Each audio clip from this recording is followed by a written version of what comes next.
안녕하세요. 생생법률쇼 진행을 맡은 최승호입니다. 법과 친해지는 제일 좋은 방법 생생법률쇼. 오늘도 크고 작은 법률 문제로 어려움을 겪고 있는 여러분을 위한 법률 상담은 물론이고요. 세상을 들썩이게 하는 이슈들을 법적으로 풀어보는 시사법률 토크까지 준비되어 있습니다.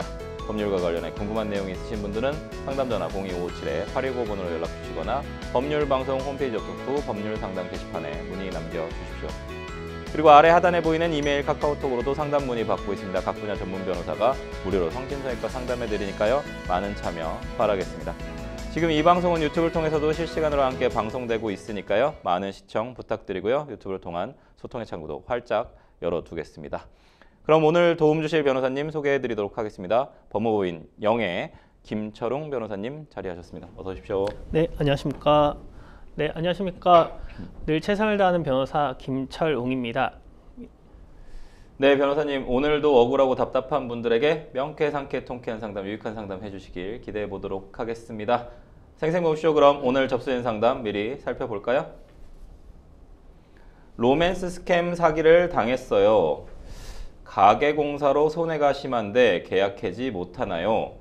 전동 킥보드 탄 학생과 스쿨존에서 사고가 났어요. 허위 리뷰 작성자를 신고하고 싶어요까지 다양한 분야의 상담이 접수가 되었습니다. 잠시 후 변호사님과 함께 속 시원한 해결책 찾아보도록 하겠습니다. 시청자 여러분도 어떤 해결책이 제시가 될지 계속해서 함께 지켜봐 주시면 감사하겠습니다. 네, 생생법률 첫 순서는 시청자 여러분이 법과 친해지길 바라면서 법적인 상식을 유익하게 설명해 주는 시간, 새롭게 시행되는 법령을 한눈에 살펴보는 이달의 법령으로 함께 합니다. 오늘 살펴볼 법령은 전기안전관리법 시행규칙입니다. 오늘부터 주차장에 전기차 충전기를 설치하기 전에 지역자치단체로 신고를 해야 될 의무가 있다. 의무화가 된다고 하는데요. 변호사님. 네, 전기자동차 충전 인프라가 계속해서 늘어나고 있는 가운데 정부가 충전시설 체계적인 관리를 위해서 설치 및 변경 신고 의무를 각 전기차 충전 사업자에게 부과했습니다.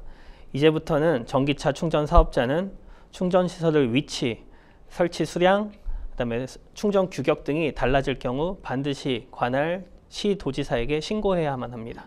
그렇군요. 기후에너지환경부는 26일 이 같은 내용을 담은 전기안전관리법 시행규칙 일부 개정령을 발표했는데요.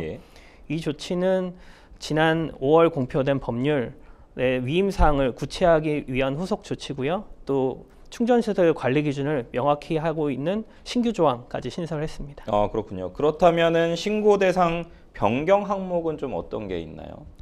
이번 시행규칙 개정으로 전기차 충전 사업자는 충전시설을 새로 설치하거나 주요 사항을 변경하려면 별지 13호의 2에 전기자동차 충전시설 설치 신고서가 있습니다. 그것을 작성해서 관할 시도지사에게 제출해야 하는데요.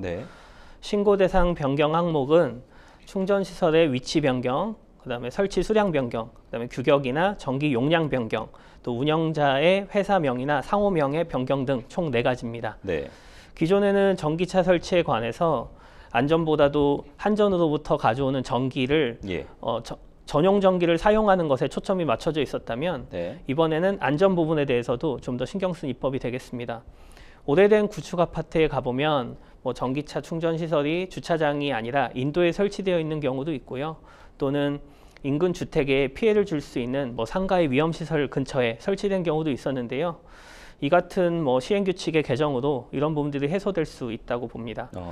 신고 대상은 우선 주차 대수 50대 이상의 시설로서 건축법 시행령에 따른 용도별 건축물 중 종교시설, 수련시설, 공장, 창고 등 13종을 규정하고 있는데요.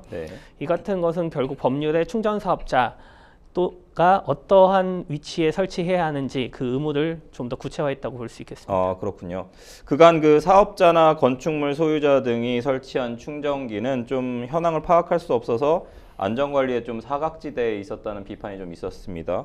이번 시행규칙 개정을 통해서 좀 얻을 수 있는 기대 효과도 좀 말씀을 좀 해주시죠. 네, 우선 미신고 시 50만 원의 과태료가 부과되고요.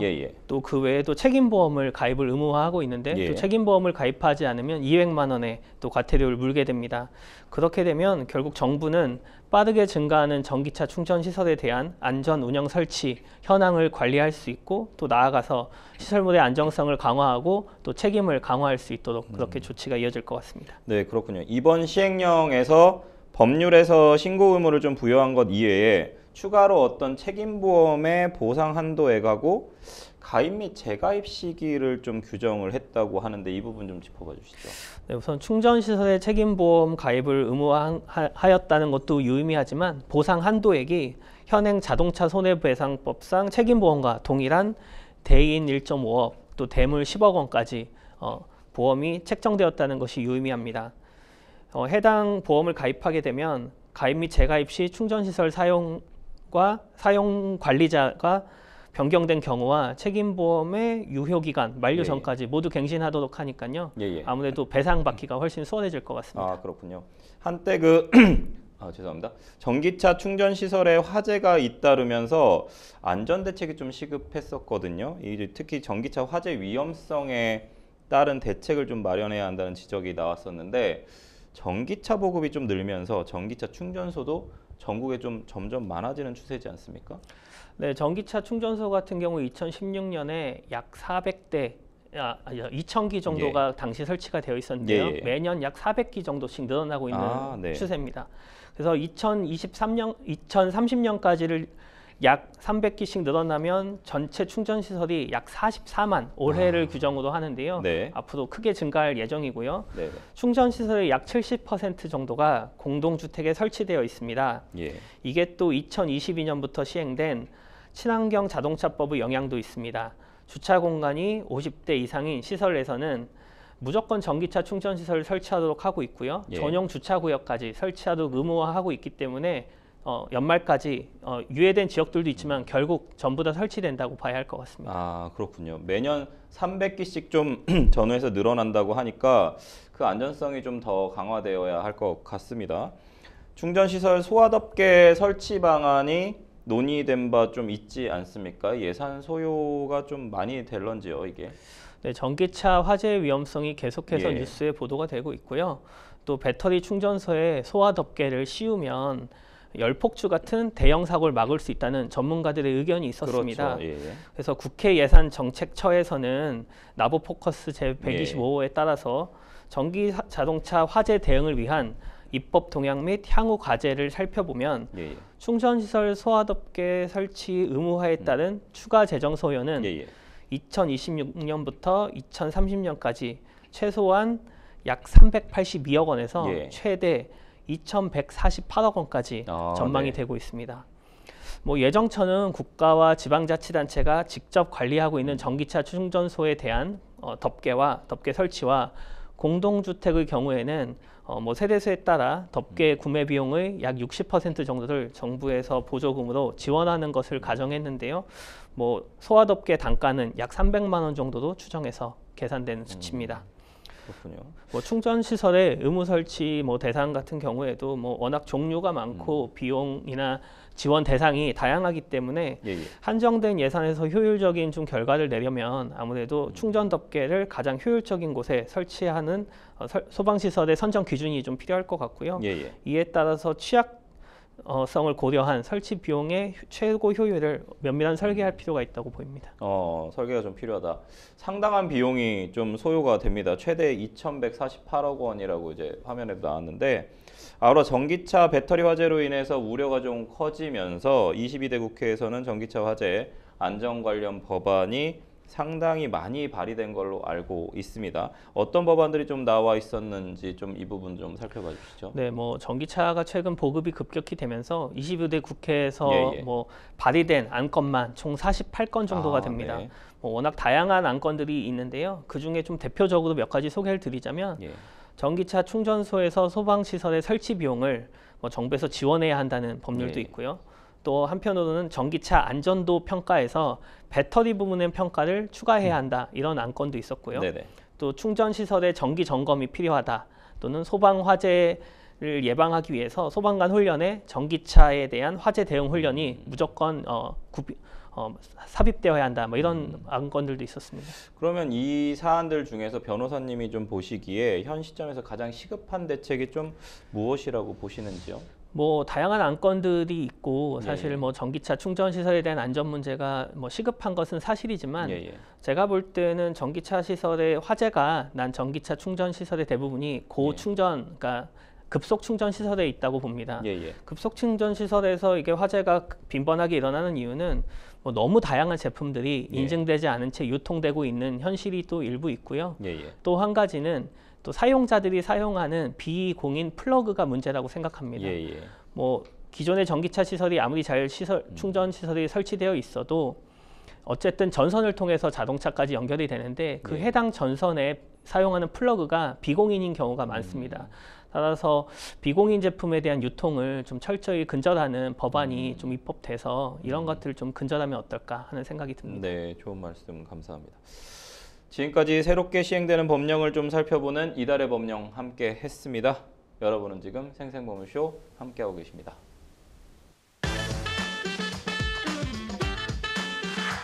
어렵고 복잡한 법률 문제로 고민하고 계신가요?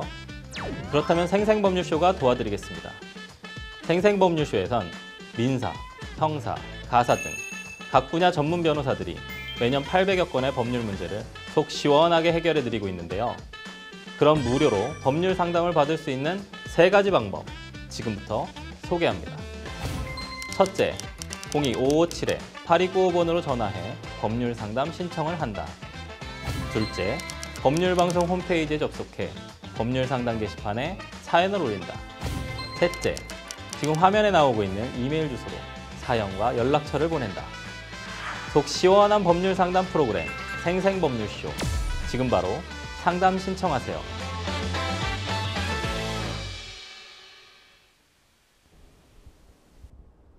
네, 지금부터는 법률방송 이메일을 통해 들어온 여러분의 고민을 해결해 드리도록 하겠습니다. 첫 번째 상담 내용 함께 보실까요? 채팅 어플에서 이성과 만나 이야기를 나누게 됐습니다. 이성 대 이성이기보다는 편한 친구처럼 다가와서 정말 절친 같은 사이가 됐어요. 밤마다 대화를 나누었고 제 고민도 많이 들어줬습니다. 근데 얼마 전 아프리카 한 지역으로 일주일 동안 봉사활동을 간다고 하더라고요. 잘 다녀오라고 했고 며칠간 채팅을 안 했는데요. 갑자기 문자가 와서는 인터넷이 잘 안 되는 지역이라며 후원을 해야 하는데 대신해주면 나중에 갚겠다고 하더라고요. 다른 봉사자 2명 후원금까지 해서 600만 원을 대신 보내줬는데요. 그 이후로 연락이 끊겼습니다. 채팅 어플에서는 없는 회원이라고 나오고요. 찾아보니 이런 식으로 로맨스 스캠이 많다고 하던데요. 저 정말 사기당한 걸까요? 2달이나 친구처럼 지냈는데 이런 사기를 쳤다는 게 믿을 수가 없습니다. 신고하면 돈을 돌려받을 수 있을까요? 너무 좀 안타까운 상황입니다. 상담자님, 전형적인 로맨스 스캠에 좀 당하신 것 같은 상황인데 변호사님 보시기엔 어떻습니까? 네, 뭐 제가 지금 80명 규모의 로맨스 스캠 피해자들 사건을 대리하고 있는데요. 이게 정말 심각한 사회적 문제입니다. 이게 우선 로맨스 스캠을 잘 모르시는 시청자분들이 계시니까 좀 설명을 드리자면 로맨스 스캠이 단순히 한 여성분이 금전적인 뭐 편취를 위해서 뭐 채팅을 시도하고 그런 문제가 아닙니다. 이게 굉장히 조직적으로 이루어지고 있는데요. 최근에는 AI를 활용한 기술이 접목되면서 남성분들도 여성인 것처럼 방송을 하는 경우가 있습니다. 또 채팅을 하는 경우는 당연하고요. 영상 통화를 하는데도 여성인 줄 알고 정말 대화를 시도했지만 나중에 잡고 보면 남자인 경우도 많고요. 이게 80명씩이라는 조직이 형성되어 있는 이유가 그 안에 다양한 역할이 있습니다. 뭐 예를 들어 처음에 말을 거는 사람, 또 언변이 좋은 사람은 채팅을 주로 하고요. 또 채팅을 하다가 신뢰가 쌓이면 그 다음에 돈을 요구하는 사람이 또 따로 있습니다. 또 돈을 요구하는 사람이 실패하면 그 뒤에 백업을 해주는 사람이 있고요. 또 이 현장을 마치 감독처럼 지휘하는 사람도 있고요. 너무 그 형태가 다양하고 조직적인 범죄이기 때문에 뭐 피해자분들께서는 당하면서도 모르기가 일상입니다.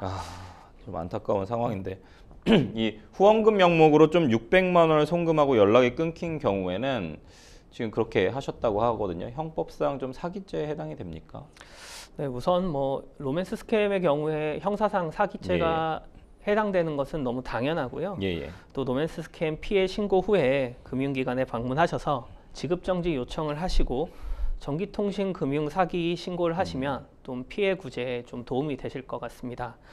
전기통신금융 사기 피해 방지 및 피해금 환급에 관한 특별법이 있는데요. 예, 예. 이에 따라 신고를 하시면 예. 뭐 당연히 지급 정지가 되면 물론이고 90일 이내에 환급도 가능한 부분도 있습니다. 그렇군요.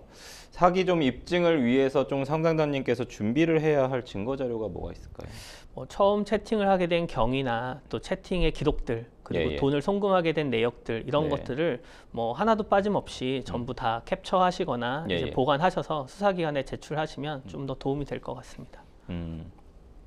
상대가 지금 채팅 앱에서 탈퇴를 좀 하고 실제 신원을 모르는 상황이거든요. 수사기관이 피의자를 좀 특정을 하고 검거하는 게 좀 현실적으로 가능한지 모르겠습니다. 뭐 쉽지는 않겠지만 수사기관이 계속해서 예. 뭐 수사를 계속해 주시는 건 맞습니다. 최근에 뭐 제가 하고 있는 사건도 그렇고요. 경찰 같은 경우에 수사기관 같은 경우에 기본적으로 로맨스 스캠이 예, 예. 일어나면 피해자분들이 입금하셨던 계좌부터 추적을 시작합니다. 그 계좌에 있는 돈이 어떻게 흘러가고 또 그 돈을 인출한 사람이 누군지 그렇게 추적을 하시다 보면 결국은 로맨스 스캠에 시행한 범죄 단체까지 이르게 되는데요. 네네. 또 IP 주소도 함께 추적을 해서 해당 주소지에 직접 뭐 수사 인력을 파견하시기도 하고요.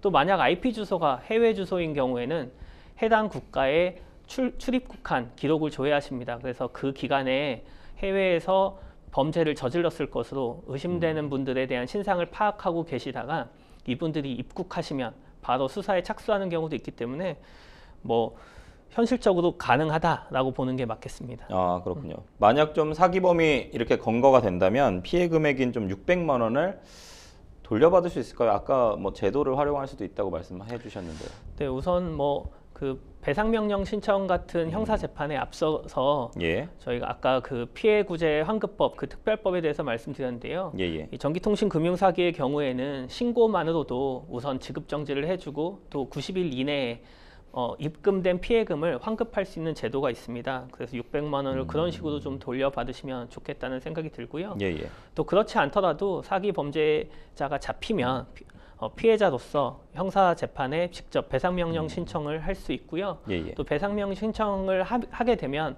보통의 피의자들, 그러니까 범죄를 저지른 가해자들이 합의를 시도하게 됩니다. 양형을 낮추기 위해서 합의를 시도하게 되는데 이때 뭐 600만 원이라는 돈을 합의금으로 제한하는 것도 좋은 예. 방법이 될 수 있을 것 같습니다. 마지막으로 상담자님을 위해서 좀 추가적으로 조언을 좀 해주신다면요. 우선 상담자님께서 뭐 자책하지 않으셨으면 좋겠고요. 로맨스 스캠은 사실 또 하나의 범죄이기 때문에 누구나 다 좀 쉽게 당할 수 있는 범죄입니다. 보통의 제가 이렇게 보면 이런 범죄의 피해자분들은 금액이 크지 않다고 생각하시는 경우도 있고 또 내가 어리석게 속았다 아니면 또 여성에게 당했다 이렇게 생각하시는데요. 이것은 뭐 아주 옛날 전통적인 꽃뱀이라는 이런 방식과는 전혀 다르고요. 예. 조직적인 범죄이기 때문에 좀 조직적인 범죄를 근절하기 위해서도 수사기관의 적극적인 협조를 통해서 신고해 주셨으면 좋겠습니다. 마음 먹고 사기를 저지르려고 하면 좀 안 당할 수가 없겠죠. 그러니까 너무 자책하시지 마시고 변호사님 말씀처럼 의지를 가지고 해결하고 또 돈도 환급받기 위해서 최선을 다해 보는 것이 더 좋을 것 같습니다. 저희는 첫 번째 이메일 상담 여기서 마무리하고요. 두 번째 이메일 상담 넘어가 보도록 하겠습니다. 두 번째 상담 내용 보실까요?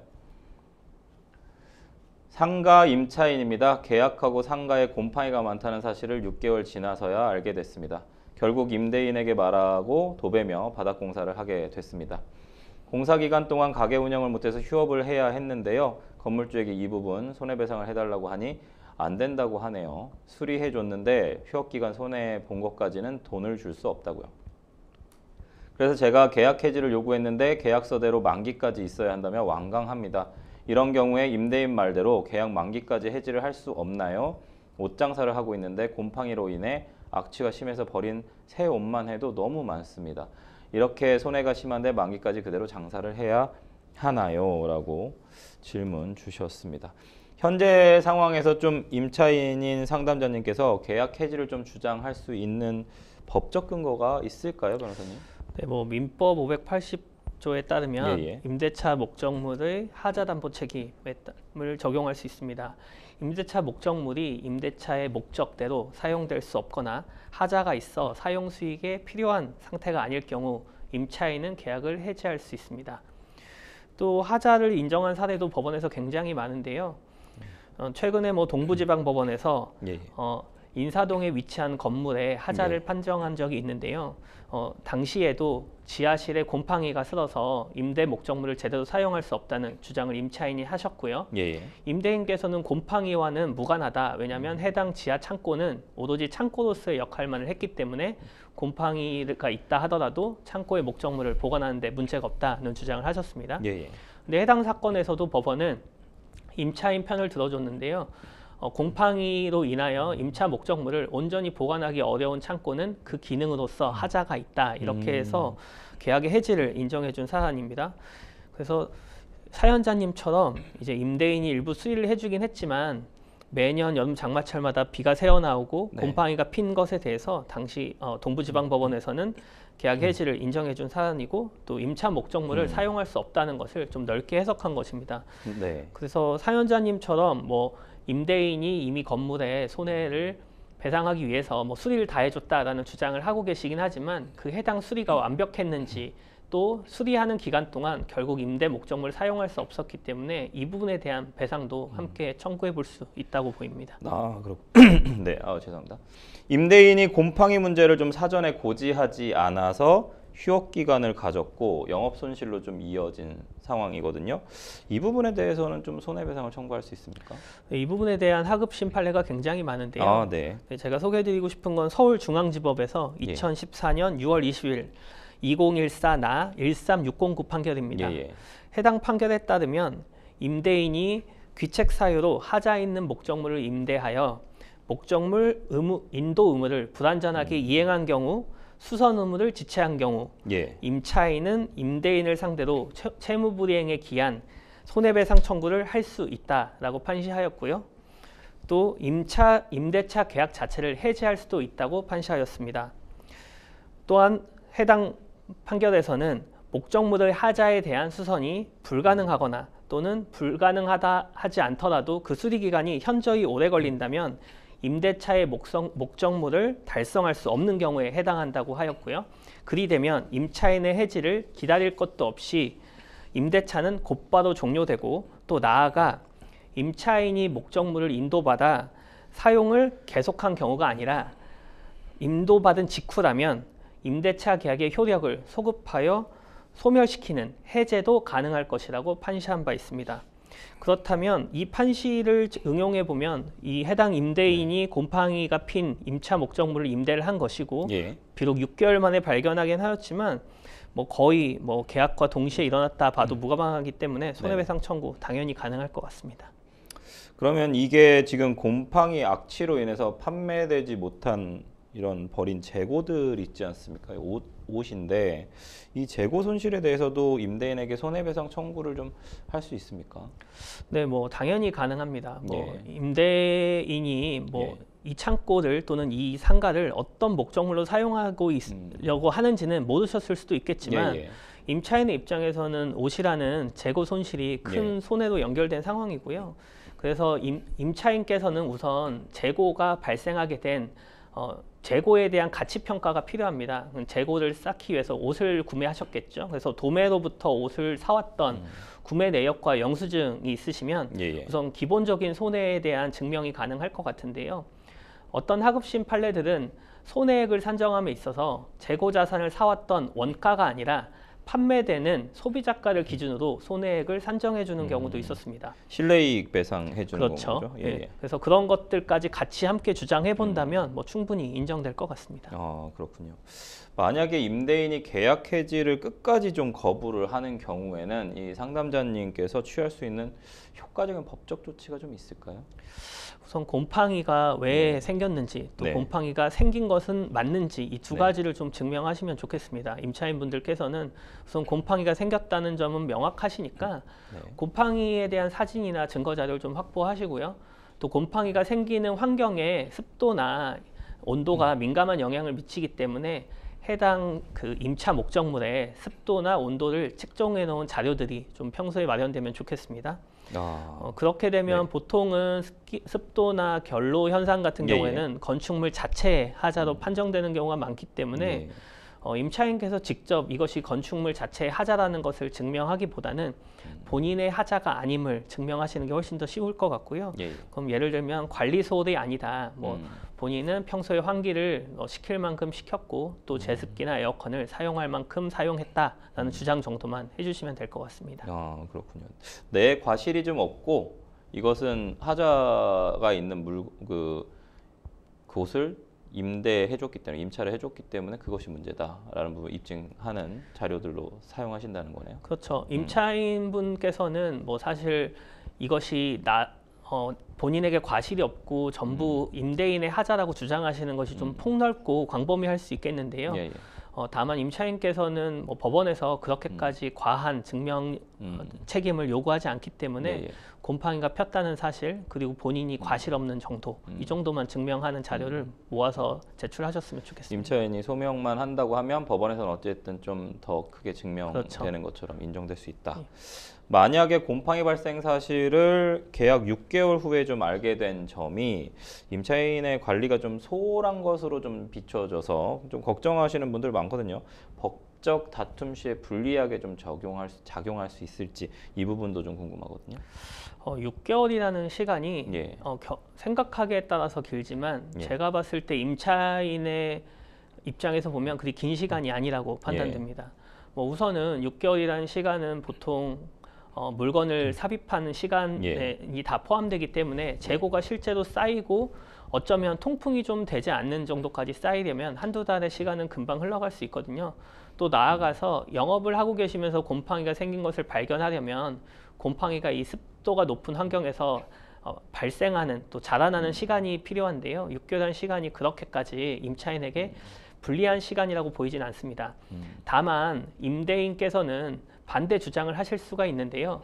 6개월이라는 시간 동안 임차인에게는 충분히 관리할 시간이 있었다. 이런 주장을 하실 수도 있을 것 같고요. 예.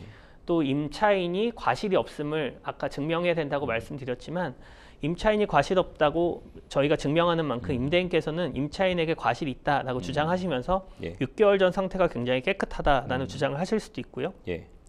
또 6개월이라는 시간이 뭐 여름인지 겨울인지에 따라 다르겠지만 겨울에는 주로 결로가 문제가 될 것이고요. 여름에는 주로 이제 높은 습도가 문제가 될 것인데 이러한 부분들에 대해서 6개월이라는 시간이 과연 임차인이 관리 소홀이 아니라는 것을 증명하기에 충분한 시간이라고 보기 때문에 이런 부분들이 서로 과실상계, 그러니까 결국은 누가 더 잘못했는지에 따라서 논의할 수 있는 시간이 되겠습니다.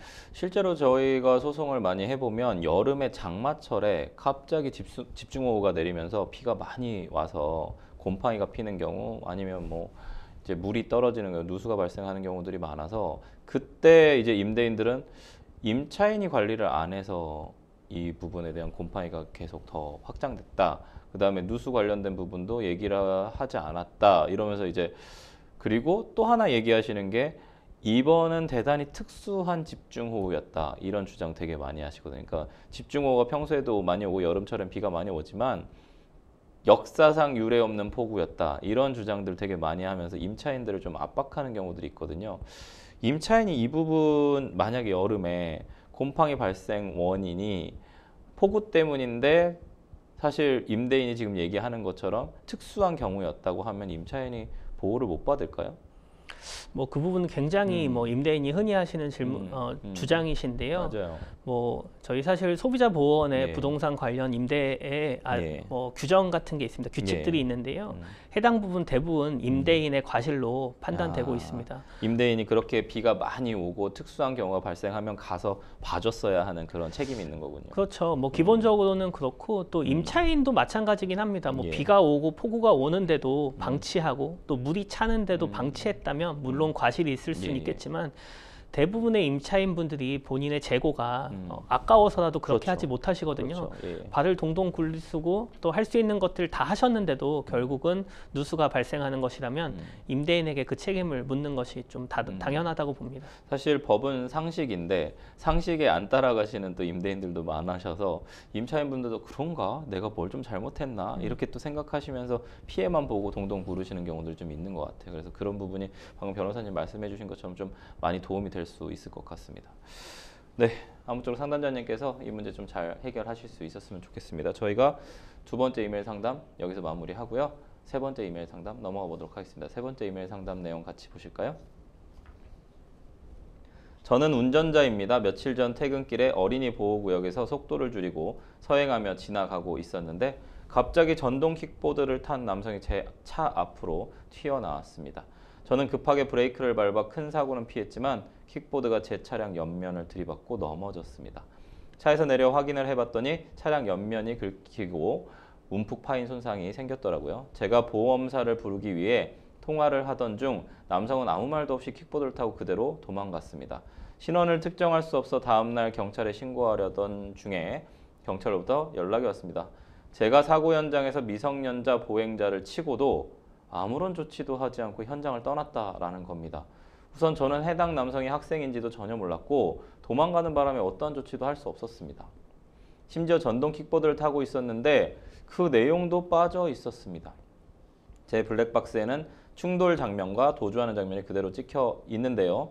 이것만으로 저의 억울함이 증명될까요? 저는 오히려 제 차에 손해를 입힌 남성을 신고하고 차량 수리비를 받고 싶습니다. 그런데 상대가 미성년자이고 또 어린이 보호구역이었기에 어떻게 대응해야 할지 고민입니다. 라고 질문을 주셨습니다. 이게 좀 복합적인 문제 같습니다, 변호사님. 좀 해야 할 이야기가 좀 많은 것 같은데요. 우선 스쿨존에서 전동 킥보드가 차에 좀 들이받고 도주를 한 상황입니다. 하나씩 좀 짚어보겠습니다. 상담자가 보험사에 연락하는 사이 상대가 도주를 했거든요. 이런 상황도 사고 미조치로 볼 수 있습니까? 뭐 이게 사실 따지기 애매한 부분이 있습니다. 예. 뭐 각자의 주장이 다르긴 한데요. 예. 우선 상담자님께서 보험사에 연락을 하셨고 예. 그 와중에 갑자기 도망가신 거기 때문에 네네. 우선은 도주 사고 후 미조치로 보이지는 않습니다. 예. 다만 이제 스쿨존이라는 상황이 좀 굉장히 좀 따질 것이 많은데요. 네네. 우선 스쿨존이라 하면 학교 근처의 도로에서 예. 시속 30km 이하로 제한 속도로 운행을 해야 하는 구간인데요. 예. 여기서는 주의 의무가 다른 지역보다 훨씬 더 높이 요구됩니다. 또 학생을 친 경우에는 특정 범죄 가중 처벌 등에 관한 법률에 따라 어린이 보호구역 치상도 예. 가능하기 때문에 예. 이 부분도 함께 주의 의무를 명확히 따져야 하는데요. 예. 사고 후 곧바로 아이를 병원으로 이송했거나 또는 경찰에 신고한 경우에는 당연히 사고 후 조치를 한 것으로 볼 수 있겠지만 사연자님처럼 아이가 괜찮은지를 사실 확인했다는 것은 이메일로는 확인되지 않으니까요. 예. 그러면 그 상황에서 보험사를 불렀고 아이가 만약의 경우에 좀 너무 당시 상태가 좋지 않아서 급하게 병원을 가기 위해서 뭐 예. 움직였을 수도 있기 때문에요. 그런 경우라면 사고 미조치에 해당할 여지도 있겠습니다. 다만 뭐 그렇게 너무 이렇게 넓게 해석하기보다는 주신 사연자님 사연을 보면 우선은 사고 미조치는 아닌 것으로 보입니다.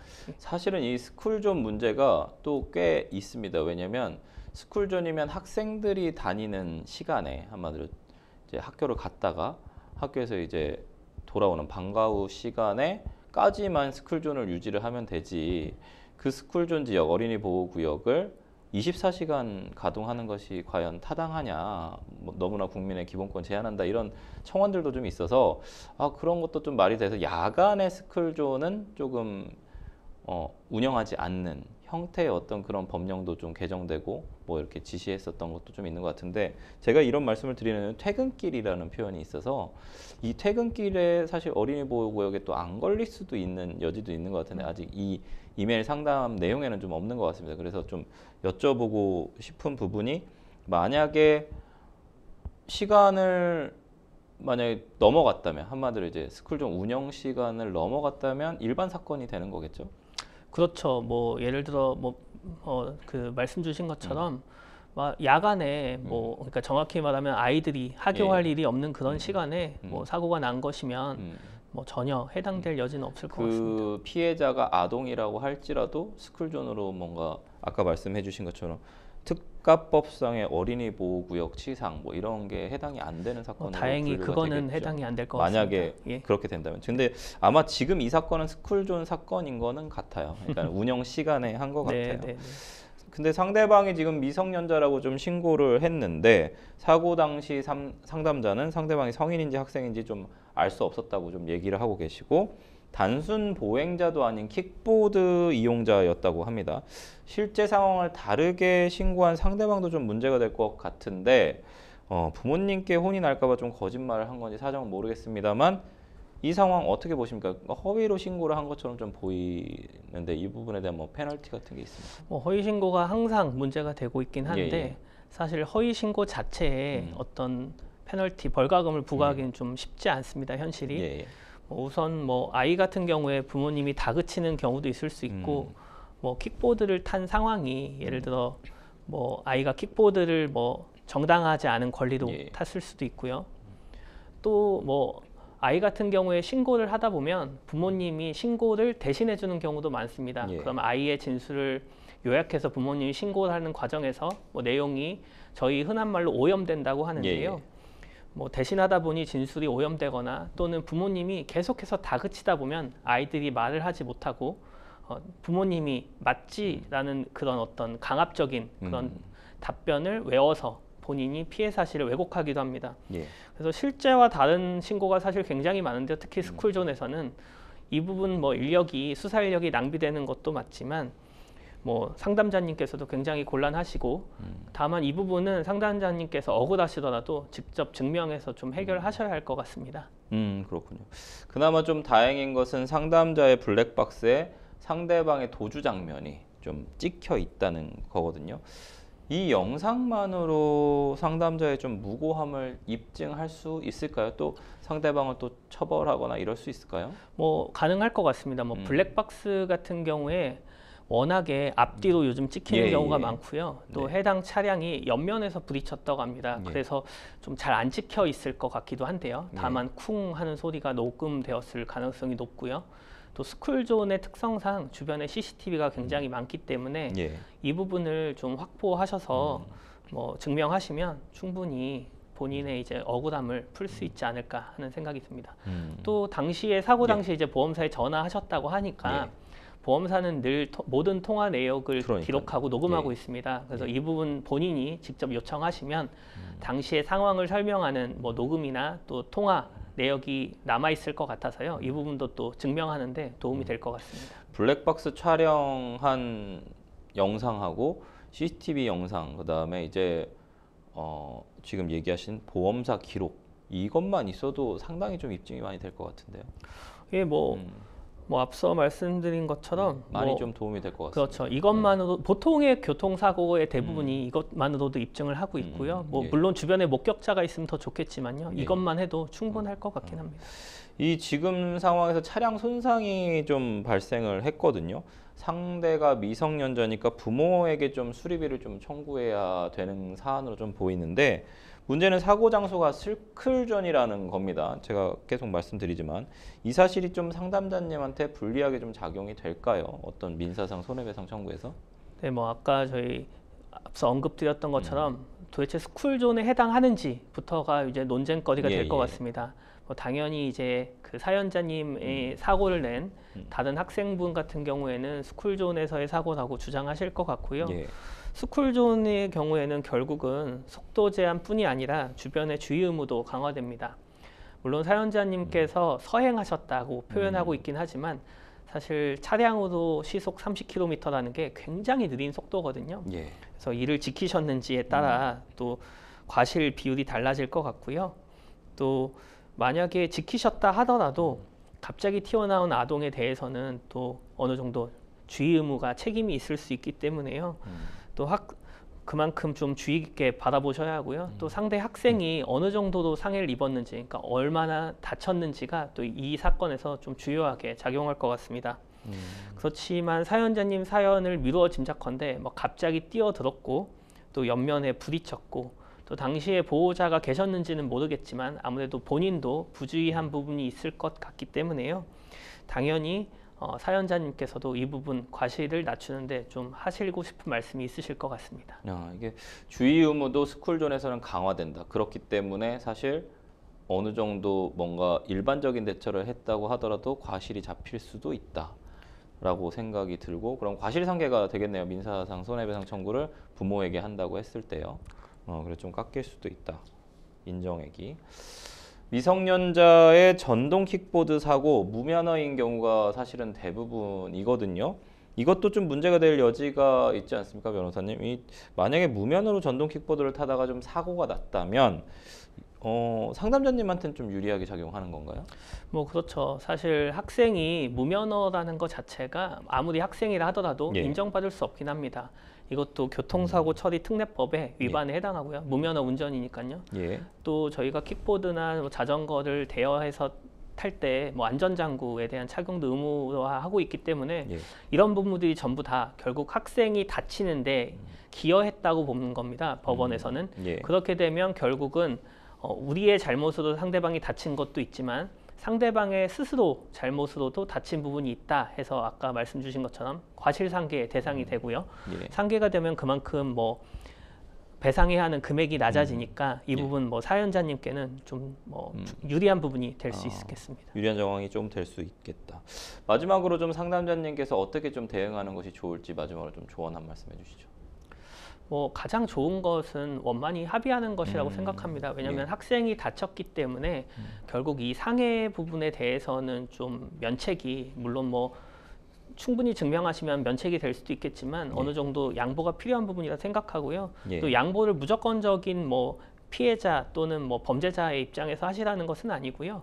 뭐 충분히 블랙박스나 주변 영상들을 통해서 또 주변에 목격자가 있었다면 목격자들의 진술서도 미리 확보하셔서 좀 충분히 대응하시면 상대 학생도 충분히 뭐 양보할 수 있는 부분이 있지 않을까 하는 생각이 듭니다. 또 말씀 주신 것처럼 네. 원래 보험사에 신고를 하려고 하셨다 하시니 예. 계속 보험사에 신고를 하시고 그 보험 접수를 하셔서 아예 보험사와 함께 해결하시는 것도 좋은 방법이 될 것 같습니다. 그렇군요. 보험사와 처리하시는 것도 하나의 방법이고, 이 부분에 대해서 과실이 만약에 우리 쪽에도 좀 있다라고 판단을 하시면 상담자님께서 합의를 하시고 조정을 해보시는 것도 하나의 방법이다라고 변호사님께서 조언해 주셨습니다. 좋은 조언인 것 같아서 좀 상담자님께서 이 조언대로 좀 따르시면 아마도 좀 잘 해결되지 않을까라고 생각이 듭니다. 저희는 세 번째 이메일 상담 여기서 마무리하고요. 네 번째 이메일 상담 넘어가도록 하겠습니다. 네 번째 이메일 상담 내용 같이 보실까요? 저는 동네에서 작은 돈가스 전문점을 운영하고 있습니다. 얼마 전 배달앱 리뷰에 소스가 새어 포장 상자에 묻은 채로 배달이 왔다는 사진이 올라왔습니다. 보통 이런 경우 손님이 바로 전화를 주시는데 이번엔 리뷰로만 남겨져 있더라고요. 죄송하다는 댓글을 달려다 사진을 자세히 봤는데 포장 상자가 저희 식당 것이 아니었습니다. 배달앱 특성상 개인정보를 알 수 없어서 누가 작성했는지도 확인할 수 없는데요. 그렇다고 댓글로 따질 수도 없고 그냥 두자니 식당 신뢰가 떨어질까 걱정입니다. 이런 경우에는 경찰에 신고를 해서 법적 조치를 취할 수 있을까요? 라고 질문 주셨습니다. 변호사님, 이 배달앱 문제들이 지금 좀 많이 되고 있는데 허위 사실이 좀 담긴 리뷰를 올렸을 때 어떤 죄로 좀 처벌을 받게 되는 겁니까? 뭐 굳이 처벌을 따지자면 예. 명예훼손이 될 수 있고요. 예. 허위 사실에 의한 명예훼손일 수도 있고 예. 뭐 사실적시에 의한 명예훼손일 수도 있습니다. 예. 그리고 모욕죄 그리고 또 업무방해죄까지 한 번에 뭐 처벌될 가능성이 있고요. 물론 처벌된다는 것은 민사상 손해배상도 당연히 해야 된다는 뜻입니다. 아, 그렇군요. 형법상은 뭐 허위사실 적시에 의한 명예훼손 혹은 아니면 사실적시 명예훼손, 그다음에 모욕죄 해당될 수도 있고 영업방해죄까지 해당될 수 있다. 그다음에 당연히 뭐 민사상 손해배상 청구도 할 수 있다까지 말씀해 주셨습니다. 사진 속에 포장 상자가 지금 다른 가게 제품이에요. 그러면 허위사실 유포라고 좀 볼 수 있을까요? 이제 허위사실 유포인지 아닌지 이제 따지는 기준이 예. 법원에서는 결국 사실의 적시 뭐 이런 표현을 쓰고 있습니다. 예. 근데 결국 이 적시란 무엇이냐면 타인의 명예를 훼손할 때 글을 쓰든 가치 판단하든 평가를 그 내용으로 하는 의견 표현이 아닌 경우 적시라는 표현을 씁니다. 뭐 다시 설명해 드리자면 시간과 공간적으로 구체적인 과거 또는 현재의 사실관계에 대한 보고나 진술을 의미하고 또 표현 내용이 증거로 반박이 가능한, 증명이 가능한 상황을 적시라고 합니다. 뭐 그렇게 되면 결국 의견 표현이라 하면 예를 들어 뭐 하늘이 파랗다 이런 것들은 사실 파란지 그렇죠. 빨간지 뭐 생각의 차이가 있을 수 있지만 뭐 사연자님처럼 국물을 흘려서 포장했다 이런 점은 명확히 증명이 가능한 것이거든요. 예. 그래서 허위 사실에 대한 유포로 볼 수 있을 것 같고요. 다만 나아가서 이것이 허위 사실인지 여부도 좀 다툼이 있을 수 있긴 하지만 네. 적어도 사실에 대한 적시인 것만은 명확합니다. 그러니까 뭐 평가나 의견 표명 이런 게 아니라 사실 적시는 맞는 것 같다. 배달앱 특성상 개인정보를 알 수 없다고 하는데 상담자님께서 이 사연의 이유로 배달앱 업체에 연락을 좀 취해서 연락처를 알려달라고 하는 것은 좀 위험한 행동입니까?